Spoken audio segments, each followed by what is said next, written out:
Welcome to the Heaven Sent Hellbent Core Group 2 Atramedes kill video. Our group setup in this run is a paladin tank with a druid, a DK, 2 mages, a hunter, and a rogue for our DPS, and a paladin, a druid, and a priest for our heals.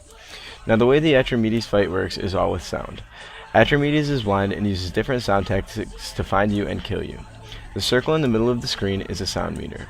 Now if this continues to fill with blue, you are going to get up to 100% sound and most likely will die. Now he is going to have 2 rotating phases. During the ground phase he is going to cast sound discs, which will come from under him and need to be avoided by everyone. Sonic Breath is another one of his abilities that will most likely cause a lot of problems for your raid group. This ability targets one member of the raid. It then shoots a breath of fire that needs to be kited by that player, and the other players in the raid group need to run the opposite way.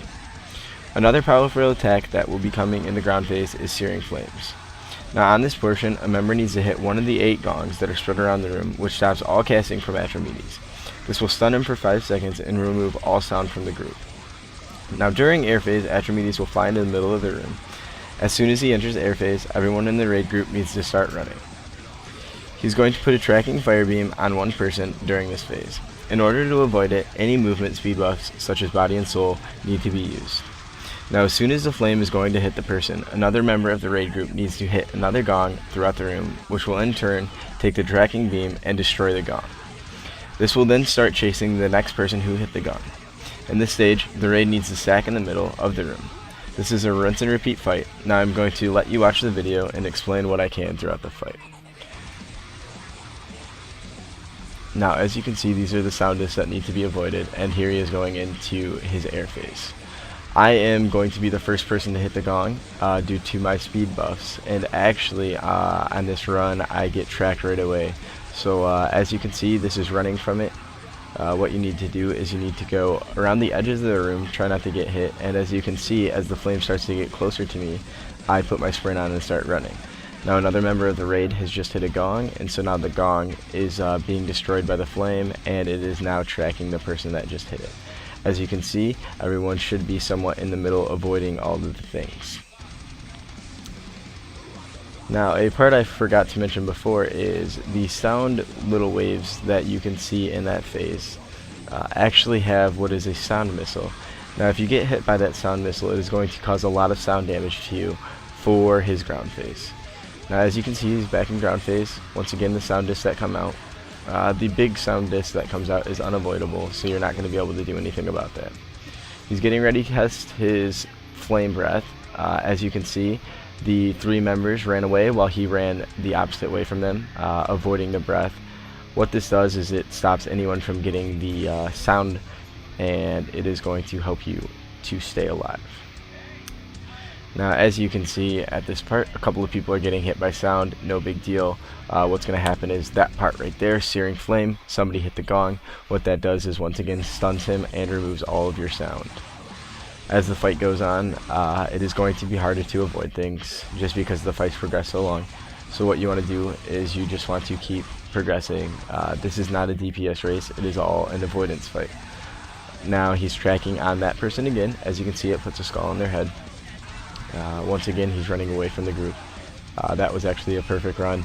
As you can see, no one got hurt by sound, no one got hit, including him, so it is avoidable by the person. Now this is the portion of the fight, once again, where the air phase. I will actually be the person who is going to hit the gong this time. As you can see, it's tracking another person, so you're going to be able to see another portion of this fight. Now as soon as it gets close to him, as you can see, I just hit the gong. Now what that does is it's going to shoot the beam over and destroy that gong. As you can see, I just got hit by one of the missiles that I was talking about earlier, and now it's tracking on me again. You have to kite this around the whole room for the entirety of the fight until he goes back into ground phase. And like I said, it is just a rinse and repeat. So due to that fact, what you're going to do is you're basically going to do those phases over and over again. It's a pretty easy fight. The longer it goes, the more problems you're going to see. Later in the fight, you're going to see some people stacked with a ton of sound somehow manage to survive it. I know one of our healers actually heals himself through 100% sound at one portion of the fight. Like I said before, that's very rare. As you can see, I actually was the one that just got trapped. So what I did was ran towards the tank in our group. As you can see, no one got hit from it. However, right now our healer is at 100% sound. That's going to hurt a little bit, but the way you counter that, once again, is by just hitting a gong at the Searing Flame perishing right here. He's going to hit it. As you can see, he actually messed up on the gong phase, so another set of Searing Flames came. He was still able to cast another gong before it killed anyone in our group. So that was actually a very lucky chance right there. You're not going to see that very often. It actually happens 2 times during this fight. I would try and recommend to avoid that. Obviously, what this fight does have is a soft enrage. There are only 8 gongs, so if all 8 gongs get used, that is going to cause a problem, because you are going to be unable to do anything about the tracking beams or about the Searing Flame, and that's going to kill the creep. So once again, as you can see, the sound barriers are going up a little higher. They're getting harder to avoid.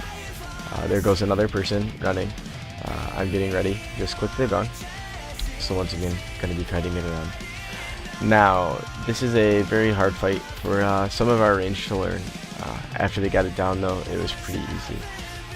Once again, it's not a DPS race. So if you're worried about DPS, I would turn off your recount, as was recommended by our raid leader. It actually seemed to work. People need to focus more on the raid and more on awareness than they actually do on the fight. Now this is the portion of the fight where it gets pretty scary for us. You're going to see a lot of people going down, taking a lot of sound. We're actually just very anxious. This is our first kill of this boss, so we want to get him down. There's only about a minute left on the video. At this point, just pop all of your cooldowns you have. We blood busted in the beginning. It's up to you when you blood bust, but like I said, as you can see, people's sound are going very high. It doesn't really matter when you bloodlust, due to the fact that he's going to be taking the same amount of damage all throughout the fight. So that's not going to hurt you. If you want to save it to the end to get a little more DPS out while you can, then definitely go ahead and do that. Now, I believe he's going to die before we actually have to go into another air phase, or he dies shortly after his air phase starts. But this is the end of the video. I would like to thank all of you for watching.